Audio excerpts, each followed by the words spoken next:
waxaan jeclaystay labadii mahmaahood iyo hadalkaygii hore inaan raaciyo qiso cajiiba oo ina tusaysa ragannimada iyo geesinimadu waxay tahay waana qiso dhaba wadhaweyn ayaa waxaa dhacday nin dibadda degan meelaha dibadda Mareykanka iyo degan xaas iyo carruurna ay u degan yihiin oo guri weyn degan ayaa doorkii soo qada doontay sida caadiga ahayd ayuu gurigiisa qada u soo doontay waan ragga dee carruurtiisa iyo xaaskiisu maartay ay la sheekaystaan la cawaysimaan wax wada cunaan wada sheekaystaan ragga qaar waxaa jira carruurtiisuba inay u soo dhawaataan oo galayn iyagoo intay gogolshii ku wada fadhiyaan carruurtiina qadadii la siiyey qadadii cunayaan labadii sawjna ay iyaga laftooda ay qadadii u kaalmadeen oo markaa rabaan inay qadadii bilaabaan bay xaaskii laba fiil istaabatay bal waxa sheegtay garaafa meesha yaalla ama weel weyn oo caano ah oo halkan yaallay ayay la boodayo ninkii madax kaga shubtay halka dhalada ah ayay kaga bilowday ninkii wuu dhardadayba uu qoyay abuu yidhi wuu haftayba waxbana ma ogaa laakiin dee islaanta cadhay muujisay way hadlaysaaba waxbay sheegaysaayo madaxay kaga gabaday caani carruurtii oo dhowr ahayd ayaa waxay arkeen hooyadood ficilada ay samaysay iyo aabbahooda madaxa inta caan lagaga shubay caanuhu ay labada galow mareen oo ka da'ayaan carruurtii naxdin mid cuntada afka ku sii wadoo sidaas halkaa ku joojiyey mid weelkii la dhex galay oo gacantii ku qallalay mid intaa midnaba ahayn saamu dee carruurtii way yaabeen ta kale waxay ka fikirayaan waxa ku xigi doona maadaama hooyadood dembi gashay khalad gashay aabbahoodna muxuu samayn doonaa naxdin waxaa la yidhahdaa ikhyaari waxaynan foofsaninba u soo gala waxaadan ogeyn carruurtii naxdin iyo ama kaag aan fariir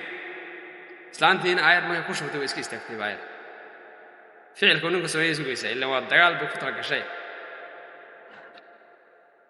goobtaasoo kale dadku way kala baxaan marka geesiga iyo fuligu meelay ku kala baxaan bay ka mid yihiin dad tiraahdo ama waxaa jirta aan hadda dhex galaba ee la yidhaahdo qofaad saacad ku baran weyda sanad kuma baratay waxba kama jira maamahdaas qofku inuu geesiya waxaa lagu ogaadaa markii dhacdooyinkan oo kale iyo dagaal iyo la helo ayaa la ogaadaa inuu ama ful yahay ama geesi yahay inuu doqon yahay markii gar iyo xaajo loo fadhiyaa la ogaadaa inuu deeqsi yahayna markii loo baahday waxooga baahdato ayaa la ogaadaa waxba yaanan ku sii noqonin ninkii intii uu meesha fadhiyay biyihii caanihiinta ka degan hayeen hawshaasi dhacday buu carruurtii fiiriyey wuu fikiray marka ficil celintuu samayn lahaa ayuu markiiba wareejiyey ugu beddelay dhaqankiiba marka cadhadii wuxuu dhan uu duuduubay xaggaas uu tuuray carruurtii buu la hadlay wuxuu yidhi aabbo miyaad yaaban tihiin haa wey waxaan saa hooye maxay u samaysay kaasuu yidhi hooyadiin maanta way boqortay buui annagu haddaanu nahay Soomaali markaanu qof jecelaanno oon dacanina mas-uuliyad u dhiibno caanaan ku shubnaa caana shub baa la yidhaahdaa dee suudaamada iyo ugaasiyada waydan aragteen hooyadiin marka waxay ii caana shubtay maanta ama iigu caana shubtay inaan reerka odaygiisii ahay marka waxaan isku ogeyn waa barnaamij aan ku talagalnay labadaannadu marka waa wanaajin iyo qiimayn iyo mas-uuliyaddii reerkoo maanta la ii calaamad saaray carruurtii marka waxaa ka soo go'day wadna fogti iyo wixii maxay maryaha maxay u hadlaysay inba waxbuu ku hadlay dee maxay bannaanka ku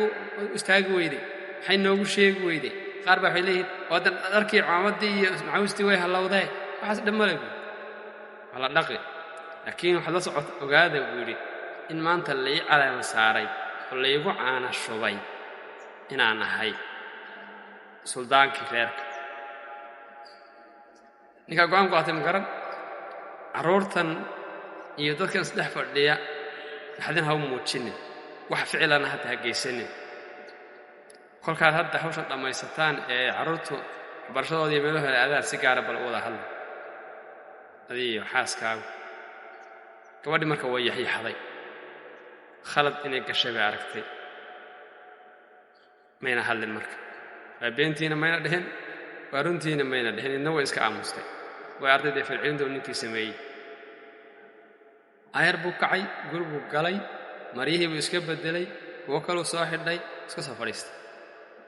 markiiba gabadhii way boodday oo maryihii o dhan bay uruurisay meel bay ayar geysay ninkeediina waa tagtay walaal raalli ah bay tiri badiye wax baasbaa umbaa i taabtay waa khalad dhacay baa hayadhi malagu kadib day sheekaystay oo dee markii la seexday iyo carruurtu markay seexatay